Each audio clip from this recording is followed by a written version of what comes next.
What's going on, everybody?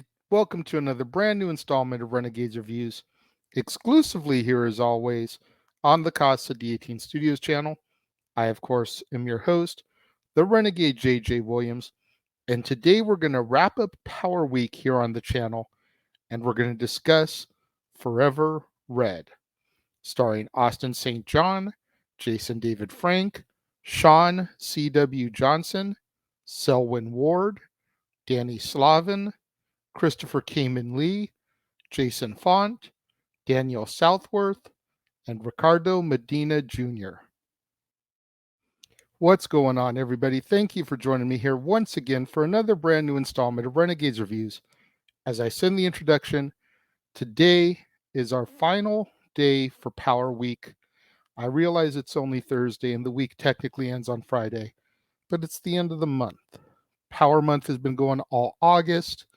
So this is the end of Power Week, and I couldn't think of a better episode to take a look at to close everything out than Forever Red.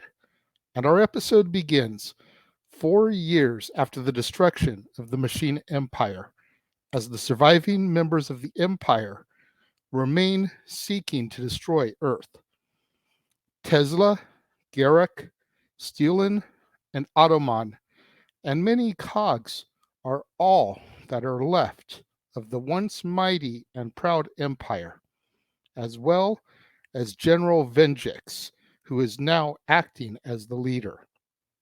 They learn that Earth's moon is the resting place of Serpentera, the Zord that was created by Lord Zed with the power to destroy a planet. Ever since Zed's death in Countdown to Destruction, the location of Serpentera has remained a mystery for many, many years. Venjix finds it and begins to use Cog soldiers in order to dig it up, refitting it with a neoplutonium reactor in order to power it. Andros, the Red Space Ranger, discovers Venjix and finds out about his plan after following him for several years. Andros goes to the moon in order to gather video evidence of their plans.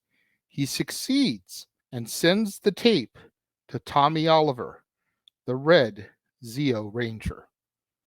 When Tommy learns of Venjix's plan, he asks Andros to gather all of the current Red Rangers on Earth and meet him at the Nasada spaceport. Cole, the current Red Ranger, is contacted by Carter as the Wild Force team are gathered at the park. The two proceed to Nasada's spaceport where they meet up with Andros, TJ, and the Silver Guardians, of which the latter two are immediately recognized by Cole, as he already met them in the Wild Force and Time Force team-up. Tommy appears and explains that he will be leading this team of Red Rangers. At the last second, Jason pulls up to the group on a motorcycle, surprising Tommy somewhat. Jason explains that he didn't think the mission would feel right without the original Red Ranger. The Red Rangers then board the Astro Megaship Mark II, which was created specifically for this mission, and they proceed to the moon. With the new Alpha robot, Alpha 7, Tommy further explains the mission to the other Rangers, and they must stop the machine generals and destroy Serpentera. Back on the moon, Venjix and his other generals prepare to board Serpentera, but they are then interrupted by the Rangers. Venjix sends the Cogs to distract the 8 Rangers while he and the others proceed to Serpentera. The Rangers do battle with the Cogs unmorphed and dispose of them with relative ease. Cole somehow escapes the barrage of Cogs and chases the generals. Venjix fires at him, but Cole is rescued by Leo and Orico on Leo's jet jammer. As the other Rangers catch up, Leo demorphs and tells Andros that he and Orico got there just as soon as they could. Venjix and the other generals then arrive and are shocked to see 10 Red Rangers before them. All of the Rangers except for Orico then morph with the respective calls and do battle with the generals in groups of two. Cole and Jason fight Venjix, where Jason shows the newest Red Ranger his corkscrew kick.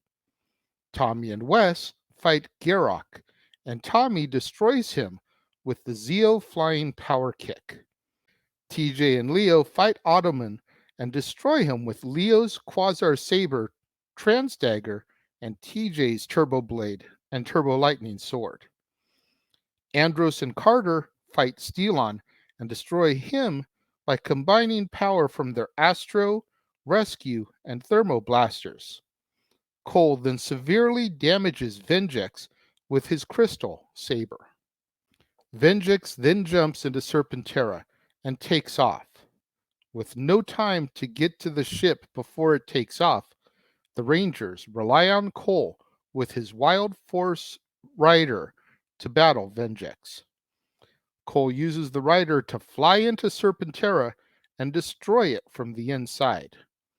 Both Venjix and Serpentera are destroyed for good, truly ending the Machine Empire menace once and for all. Afterwards, the Rangers part ways, and Cole remarks about how Tommy appears to be the greatest Ranger ever, while the other Rangers brag about their exploits. As Forever Red, the Power Rangers 10th anniversary special, comes to its close.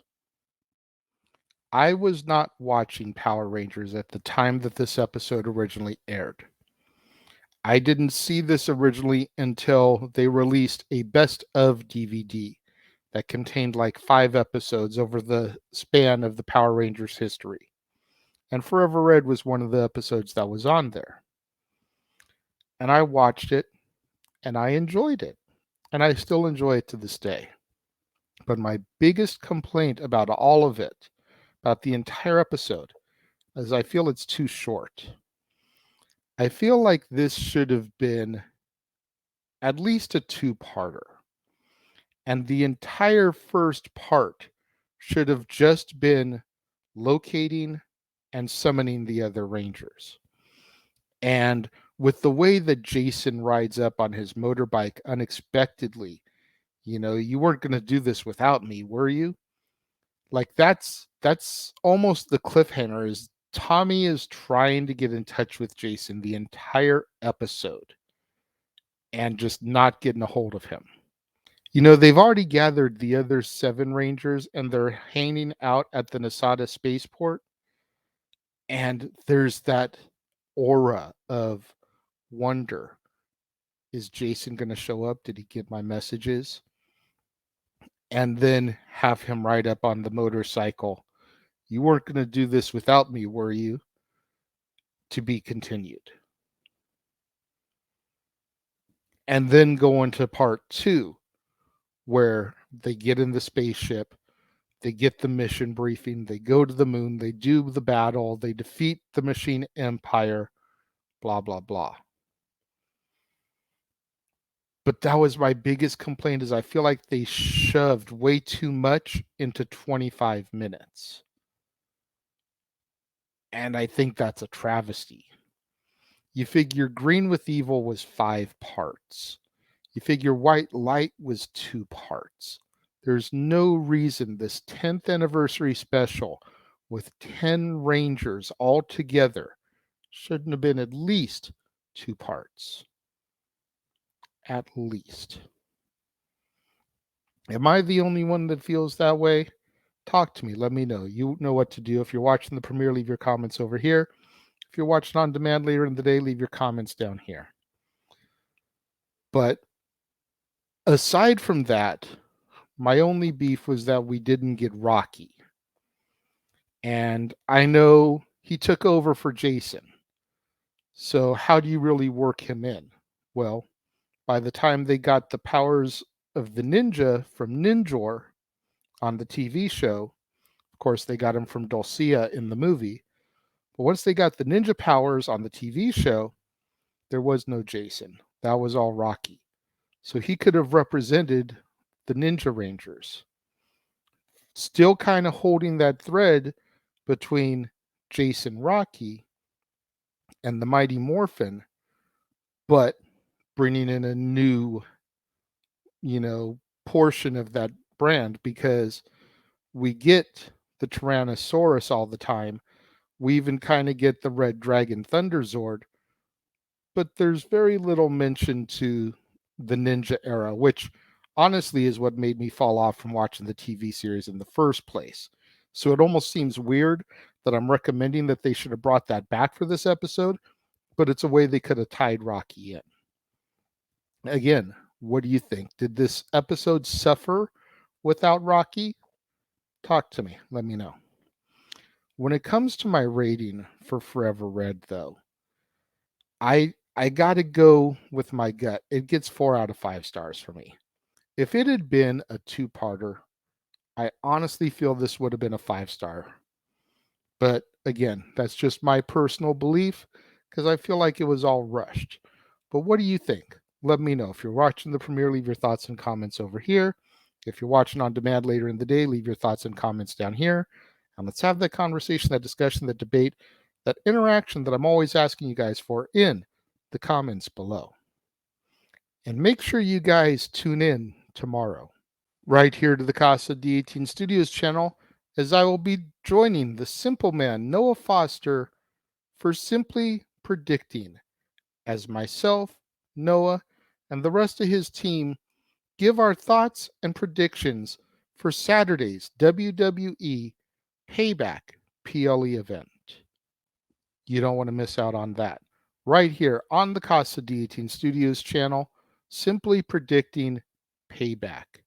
So make sure you smash that like button, make sure you subscribe, make sure that notification bell is turned on so you don't miss out anytime a video drops right here on the Casa D18 Studios channel, or anytime we go live, as the case with Statboy Sports Bar, Open Mic Night, pay-per-view PLE watch-along coverage, etc.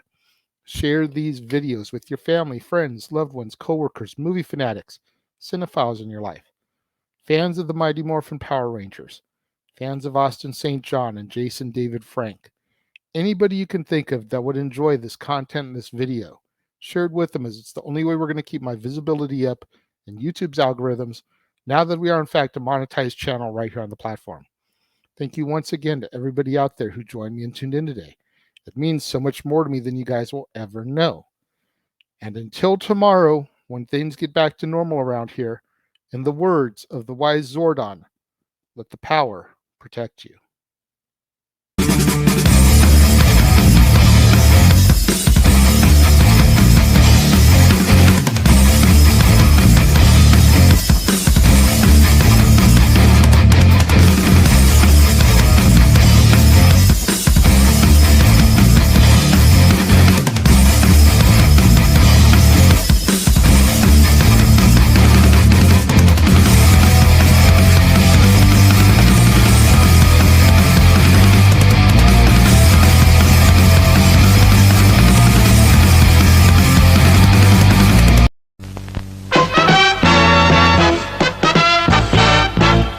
And now, preview time. So let's take a look at what's coming your way.